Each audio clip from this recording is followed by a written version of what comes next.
Je suis très heureux de vous accueillir à l'émission Les Actualités prophétiques. Nous sommes dans notre 4e saison et comme on a mentionné précédemment, nous avons filmé ces émissions dans le pays de la Bible, en Israël même, où vous pouvez voir de magnifiques paysages, mais surtout entendre la prédication de la parole du Seigneur. Aujourd'hui, nous allons parler au sujet de cette brèche prophétique qui a été créée dans l'Ancien Testament lors de la génération de David et qui était une figure pour cette génération dans laquelle nous sommes, où il y a vraiment aussi une brèche prophétique afin de nous préparer au retour justement de notre Seigneur. Et pour ce faire, nous allons nous rendre dans la vallée du Cédron, dans la cité de David. Et nous allons nous rendre jusqu'à Kiriath-Yearim également, afin de bien comprendre ce qui s'était passé à l'époque de David, lors de la génération de David. Bien sûr, nous sommes en train de parler de l'histoire terrestre de l'Église du Seigneur Jésus-Christ.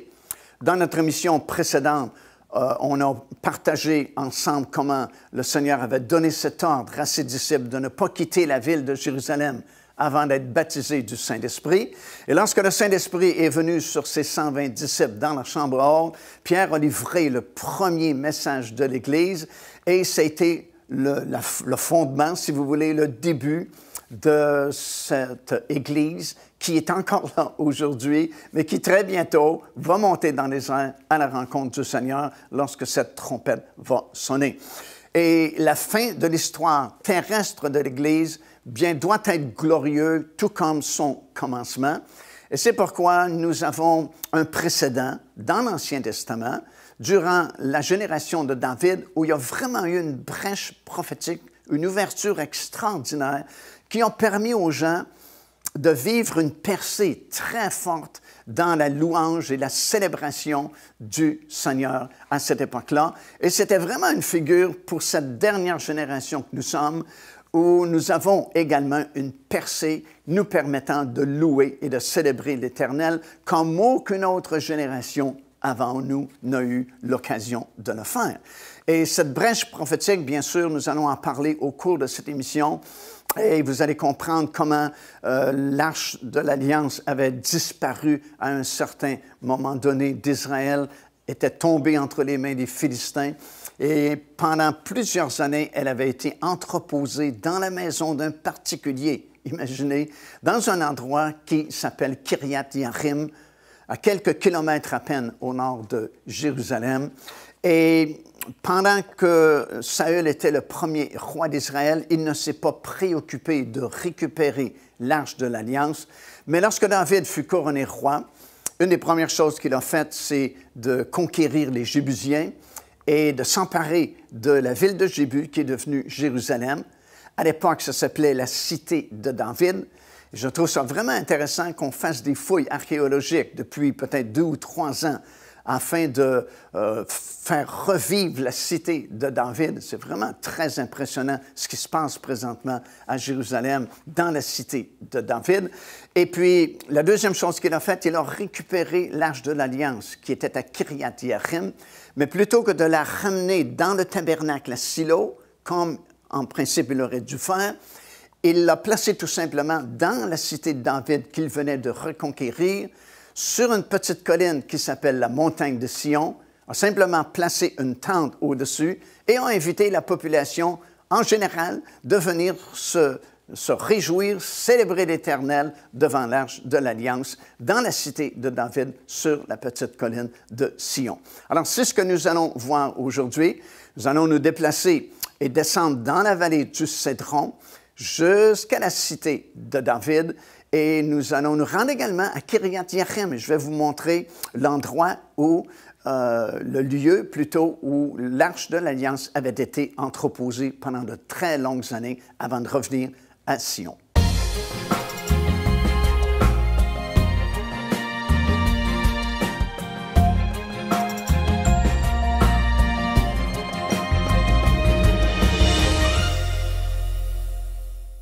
La dernière génération est une génération spéciale pour 2 raisons principalement. Tout d'abord, c'est parce que Daniel avait reçu beaucoup de révélations dans l'Ancien Testament concernant les événements de la fin. Et on lui a dit, écris ces choses-là, mais scelle le livre parce que ça concerne un temps éloigné. Et dans la fin des temps, les gens pourront voyager ici et là et la connaissance augmentera et alors ils comprendront. Et effectivement, bien sûr, à notre époque, nous pouvons comprendre beaucoup mieux les prophéties que les générations précédentes. Il y a plusieurs exemples que nous pouvons donner. Lorsque les deux témoins seront tués sur la place de la ville, ici à Jérusalem, le texte biblique affirme que le monde entier pourra voir leurs cadavres qui seront laissés sur la place publique pendant 3 jours et demi. Alors, à l'époque de Jean, lorsqu'il a écrit ces choses, alors qu'il était exilé sur l'île de l'Apocalypse, c'était absolument impossible à comprendre que le monde entier pourrait voir le cadavre de ces 2 hommes alors qu'ils ne seront là que 3 jours et demi. Mais nous savons aujourd'hui que c'est très facile grâce aux satellites qui circulent autour du globe.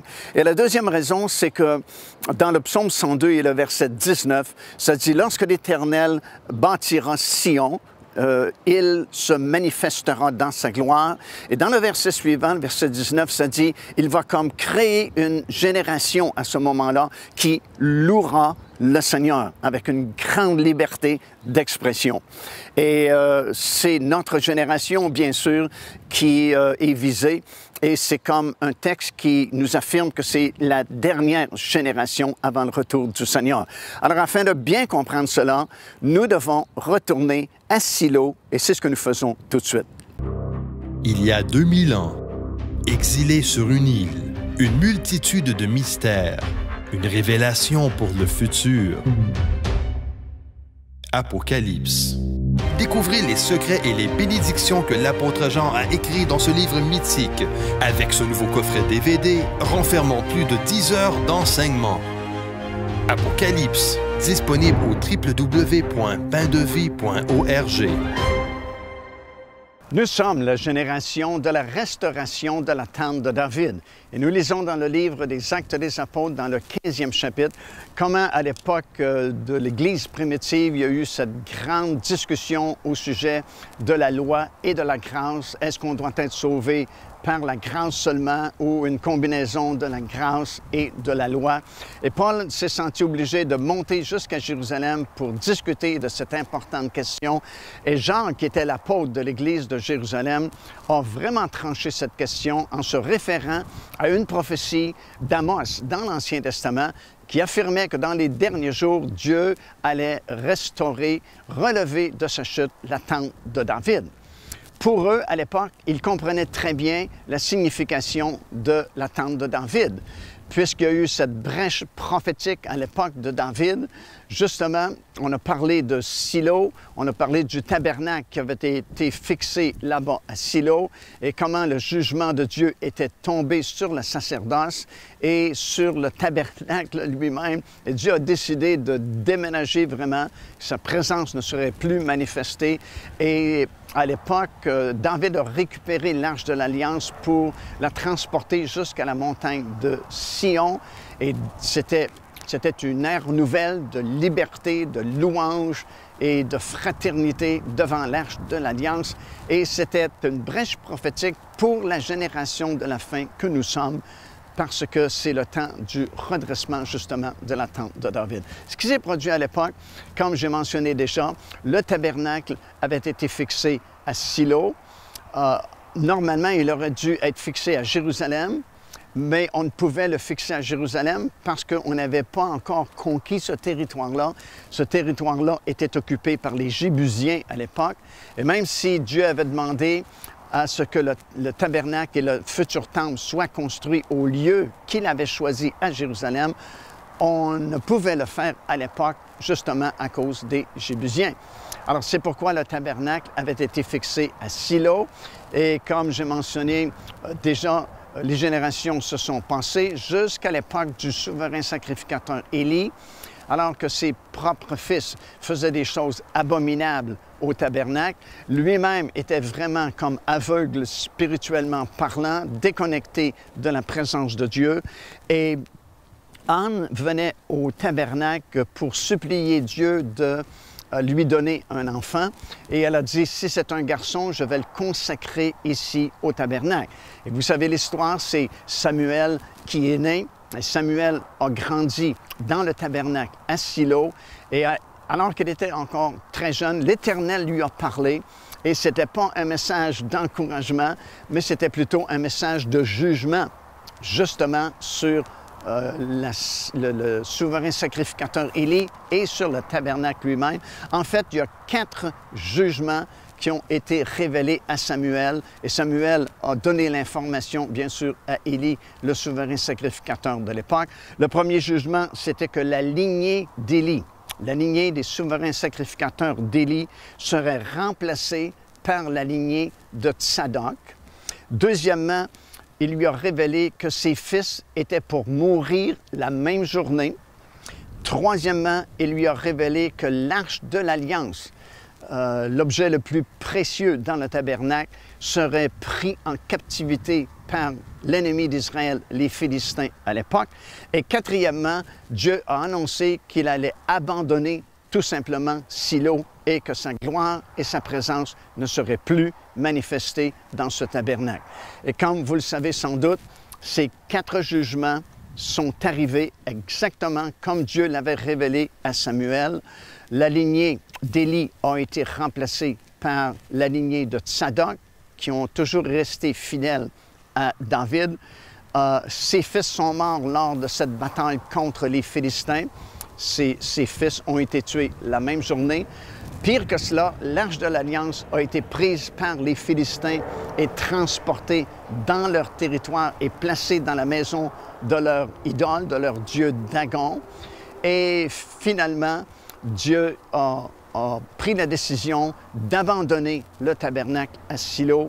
L'arche n'était plus là. La présence de Dieu n'était plus manifestée. La gloire de Dieu n'était plus manifestée à Silo. L'arche a été prise en captivité et pendant de nombreuses années, l'arche n'est pas revenue à Jérusalem. Devenez partenaire avec ce ministère par votre soutien financier et aidez-nous à planter le flambeau de l'Évangile à travers le monde entier. Vous recevrez un enseignement audio à tous les mois de la part de l'évangéliste Mario Massicotte, ainsi que notre bulletin de nouvelles prophétiques incluant des enseignements bibliques, des nouvelles du ministère et des commentaires sur les actualités prophétiques. Débutez dès aujourd'hui en visitant notre site web www.paindevie.org ou par courriel à info@paindevie.org ou en nous écrivant à Pain de Vie, casier postal 426 800, Square Victoria, Montréal, Québec, H4Z 1J7.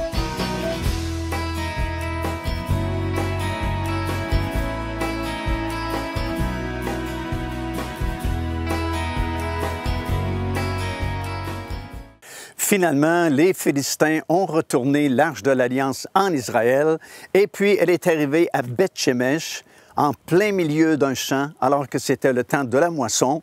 Et les gens étaient tellement excités de voir l'arche de l'Alliance qu'ils ont soulevé le couvercle, ce qu'ils ne devaient pas faire, évidemment, selon la loi de l'Ancien Testament. Et malheureusement, plusieurs personnes ont été frappées à mort parce qu'ils ont soulevé ce couvercle-là. Alors, ils ont décidé de l'envoyer jusqu'ici à Kiryat-Yearim. Alors, nous sommes dans cette petite ville de Kiryat-Yearim où l'Arche de l'Alliance a été placée, imaginez, dans la maison d'un particulier du nom d'Abinadab. Et elle est restée ici pendant très longtemps. Normalement, elle devait être dans le tabernacle à Silo, mais pendant plusieurs années, elle a été placée ici dans la maison de ce particulier. Jusqu'à l'époque du roi Saül, le premier roi en Israël, et celui-ci ne s'est même pas préoccupé de récupérer l'Arche de l'Alliance et de la ramener dans le tabernacle à Silo.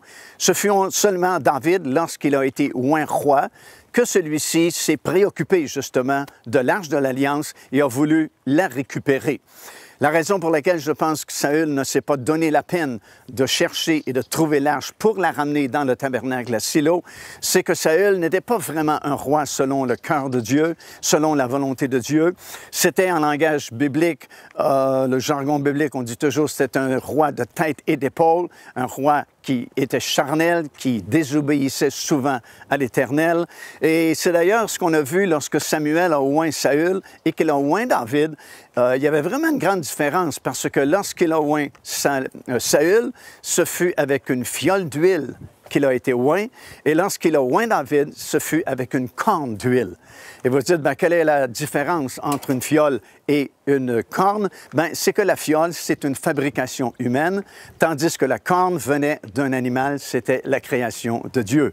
Et c'était vraiment comme un symbole de la différence qu'il y avait entre le charnel et puis le spirituel. Alors, David a récupéré l'Arche de l'Alliance. Ici, il est parti de Jérusalem. Lorsqu'il fut oint roi, il y a eu deux choses vraiment à cœur. Première chose, c'était de prendre la ville de Jébu, qui appartenait aux Jébusiens à cette époque-là, afin de faire de cette ville la ville du grand roi, la ville de Jérusalem, telle que nous la connaissons aujourd'hui. Et la deuxième chose qu'il a voulu faire, c'est de récupérer justement l'Arche de l'Alliance, qui était entreposée ici à Kiriath-Yearim. Et vous savez, là où nous sommes très près de ces fameuses villes où les Philistins avaient gardé l'Arche de l'Alliance et l'avaient placée dans la maison de leur dieu, Dagon, à l'époque. Et vous savez l'histoire sans doute comment la statue de Dagon avait été renversée, elle avait été brisée vraiment. Et puis des plaies, des maladies qui étaient tombées sur les gens qui habitaient ces villes-là, qui étaient situées ici le long de la mer Méditerranée. Et c'est pourquoi on a décidé de retourner l'Arche de l'Alliance en Israël. Alors, ce fut David qui a voulu récupérer l'arche qui était ici à Kiriath-Yearim. Il a voulu bien faire. Il avait fait construire un char neuf, comme les Philistins avaient fait pour transporter l'arche. Mais selon la Bible, selon les instructions que Dieu avait données à Moïse pour Israël, l'arche de l'Alliance devait être transportée sur les épaules des prêtres, sur les Lévites. Et David a fait cette erreur, il a fait construire lui aussi un char neuf. Alors il a récupéré l'Arche de l'Alliance dans la maison d'Abinadab ici, a placé l'Arche de l'Alliance justement sur ce char neuf. Et pas tellement loin d'ici, vous voyez Nakon. Et la Bible dit sur l'aire de Nakon, les aires c'était toujours vers le sommet des montagnes parce que c'est là où on séparait le blé de la paille. Alors, il fallait que ce soit bien ventilé. Et sur l'aire de Nakon, ici, là, le char a trébuché sur une pierre qui était là. Et l'arche est venue pour tomber. Et c'est un des serviteurs de la maison d'Abinadab qui a voulu protéger, dans le fond, l'arche de l'Alliance. Et il a été frappé, lui aussi, à mort. Alors, David était vraiment découragé. Alors, il a laissé l'Arche de l'Alliance là, dans la maison d'une autre personne, Abinadab. Il est retourné à Jérusalem, a lu les instructions, vraiment comment transporter l'Arche de l'Alliance. Puis 3 mois après, il est revenu ici, à l'aire de Nakon, a récupéré l'Arche, et puis il est retourné vers Jérusalem avec l'Arche de l'Alliance. Alors, c'est tout un périple, vraiment. À partir de ces cités-là, vous avez Gad, Écron et toutes ces cités où étaient les Philistins à l'époque, qui avait retourné l'Arche de l'Alliance jusqu'à Beth-Shemesh, de Beth-Shemesh jusqu'ici à Kiriath-Yearim, de Kiriath-Yearim jusqu'à l'aire de Nakon, et finalement, de l'aire de Nakon, en route vers Jérusalem. Procurez-vous cet enseignement disponible dès maintenant sur notre site web au www.paindevie.org. En visitant notre boutique web, vous pourrez commander ou même télécharger les enseignements. Vous trouverez aussi plusieurs autres produits contenant des centaines de sujets pour votre édification. Lorsque David a récupéré l'Arche de l'Alliance à partir de Kiriath-Yearim jusqu'à l'aire de Nakon, comme nous avons expliqué, et David a été obligé de revenir à Jérusalem et de bien étudier la parole de Dieu pour savoir comment transporter, bien sûr, cette arche. Il est revenu 3 mois plus tard à Nakon et il a récupéré l'Arche de l'Alliance pour la conduire non pas à Silo, où en principe elle devait être, parce que c'est dans le tabernacle de Silo que l'arche avait été entreposée pendant plusieurs années dans le lieu très saint du tabernacle qui était là-bas. Mais plutôt que de la conduire à Silo, il l'a conduite ici, à Sion, dans la cité de David. Lorsque nous parlons dans la Bible de la cité de David, bien sûr, nous ne parlons pas de la ville de Jérusalem moderne telle que nous la connaissons aujourd'hui, mais nous parlons de cet endroit ici qui appartenait autrefois aux Jébusiens. Peut-être qu'on se souvient, lorsqu'Israël a fait la conquête du pays de Canaan, il y avait plusieurs nations, évidemment, qui habitaient dans le pays. Et il y avait ces Jébusiens qui habitaient dans le sud du pays, ici. Ils habitaient la ville de Jébu. c'était construit tout près de la source du Guillon, une des rares sources qu'il y a ici dans la région. Et ça va devenu vraiment une forteresse.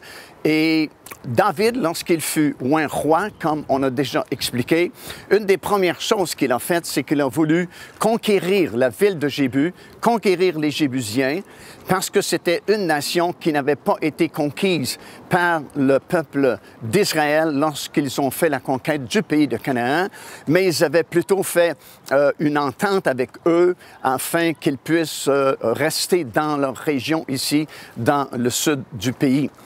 Et David a fait cette promesse. Il a dit, aujourd'hui même, nous allons conquérir la ville de Jébus, conquérir les Jébusiens. Et c'est ce qu'il a fait. Nous lisons cette histoire dans le livre du prophète Samuel, comment David a conquis la ville de Jébus, a conquis les Jébusiens, s'est emparé de son territoire et c'est devenu la cité de David. Alors, lorsqu'on parle de la montagne de Sion et que David a récupéré l'Arche de l'Alliance ici, sur la montagne de Sion, dans la cité de David, ben c'est l'original ici. Bien sûr, de nos jours, on parle de la montagne de Sion à un certain endroit dans la Jérusalem moderne, mais la véritable montagne de Sion, elle est ici, dans la cité de David, le territoire que David avait conquis des Jébusiens à l'époque. Plus tard, l'arche a été transportée dans le premier temple, celui de Salomon, qui a été construit beaucoup plus haut sur le mont Moria. Mais pendant tout ce temps-là, l'Arche de l'Alliance a été placée ici par David sur la montagne de Sion. Et c'est devenu une brèche prophétique dans l'Ancien Testament parce que cette arche est demeurée sur la montagne de Sion pendant toute la génération de David. Et ce n'est qu'à la fin de la génération de David qu'on a transporté l'Arche de l'Alliance à partir de la montagne de Sion ici pour justement la transporter dans le nouveau temple qui avait été construit sur le sommet de la montagne de Moria. Alors ici, on est dans l'original, le tout début, la véritable montagne de Sion, la cité de David. Bien sûr, plus tard, la ville de Jérusalem s'est agrandie et puis à l'époque, on avait tracé les murailles qu'on voit aujourd'hui qui ont été construites par Solomon le Magnifique, mais elles avaient suivi un peu les limites qui avaient été imposées par l'Empire romain à l'époque lorsqu'ils avaient conquis Jérusalem. Joignez-vous à nous afin de célébrer le Seigneur et entendre le message de la parole de Dieu par l'évangéliste Mario Massicotte. Venez recevoir ce que Dieu a préparé pour vous. Visitez notre site web www.paindevie.org afin de connaître notre itinéraire. Nous serions très heureux de vous rencontrer et de vivre des moments forts avec le Seigneur.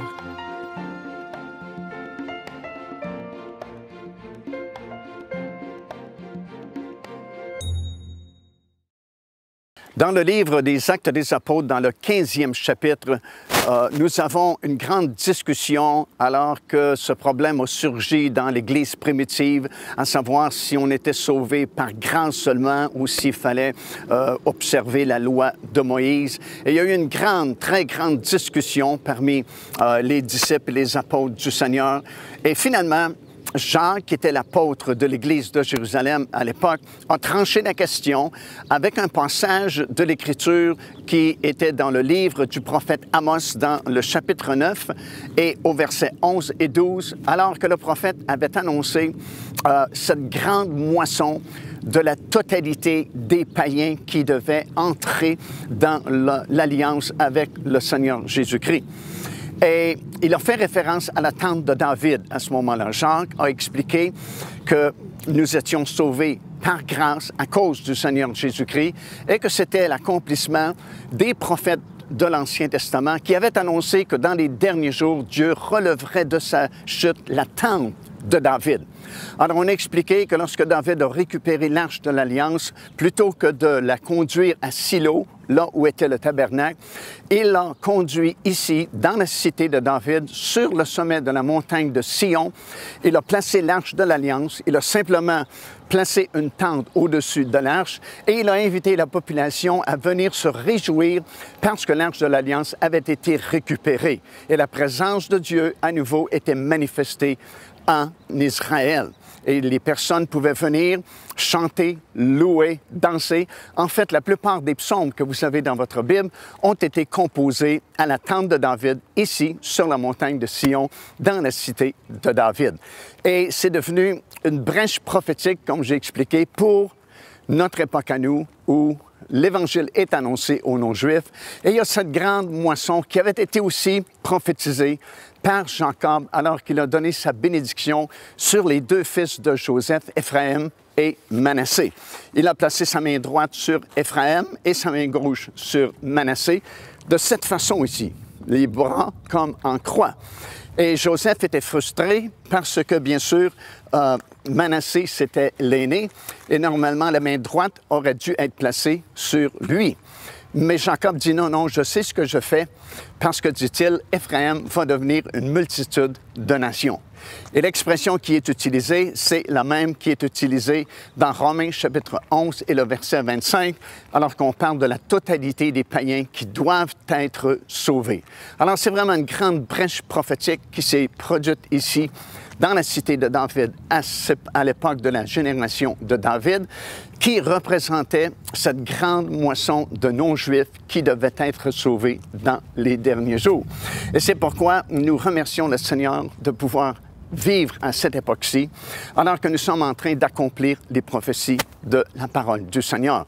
Et lorsque le Seigneur Jésus-Christ est venu et qu'il a donné sa vie pour nous sur la croix de Golgotha, certains commentateurs bibliques nous disent qu'il a été crucifié, lui aussi, de cette façon-là, les bras en croix comme cela, un peu comme le serpent d'airain qui avait été placé sur ce poteau que Moïse avait fait dans le désert. Le serpent était comme tordu parce que ça représentait cette grande moisson des derniers jours. Et en fait, Éphraïm, c'est comme une figure, si vous voulez, ou un symbole de cette grande moisson des derniers jours où la multitude des païens entendrait prêcher le salut en Jésus-Christ et viendrait à la connaissance de la parole du Seigneur et serait sauvé. Alors, tout a commencé ici, dans la cité de David, sur le sommet de la montagne de Sion. Ici l'évangéliste Mario Massicotte qui vous invite à vous inscrire à notre lettre de nouvelles électronique. Et pour ce faire, il suffit de visiter notre site web au www.paindevie.org et tout en haut à la droite de votre écran, vous allez voir cet onglet sur lequel vous cliquez et vous vous inscrivez tout simplement. Ça vous permettra de recevoir des nouvelles du ministère de Pain de Vie et en même temps recevoir le bon enseignement de la parole de Dieu. Faites-le donc aujourd'hui même.